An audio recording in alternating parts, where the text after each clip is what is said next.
দিলটা পুরা শান্তি হয়ে গেছে ভাই, পুরা কাহিনী আপনারা শুনলেন। আসসালামু আলাইকুম ভাইজান, কি অবস্থা ভাইজান, কেমন আছেন? ভালো আছেন নি ভাইজান? পড়া হাতে পেয়েছি ভাই, ঠিক আছে, খুব সুন্দর হয়েছে ভাই, আপনার কথা কাজে ঠিক আছে ভাই, দিলটা পুরো শান্তি হয়ে গেছে ভাই, ভাই পড়া দেখে ভাই, ঠিক আছে ভাই, ভালো থাকবেন, হ্যাঁ, আল্লাহ হাফেজ। এই যে যারা বলেন না ভাই আপনার প্রোডাক্ট কেমন, আপনার প্রোডাক্ট কি ভালো নেই, এই যে উত্তর। কারণ আমি তো বললে আবার আপনারা বলবেন আমি চাপাবাজি করি, আমি বাটপার, আমি হ্যান আমি তেন।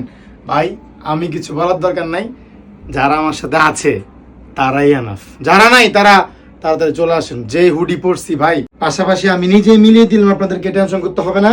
ব্ল্যাক হুডি, ব্ল্যাক জগার্স প্রচুর আছে, যার যেভাবে ম্যাচিং করা প্রয়োজন ইনবক্সে আসবেন, ম্যাচিং করবেন, নিয়ে ফেলবেন। আর প্রাইস কিন্তু একেবারে কম প্রাইসে পেয়ে যাবেন।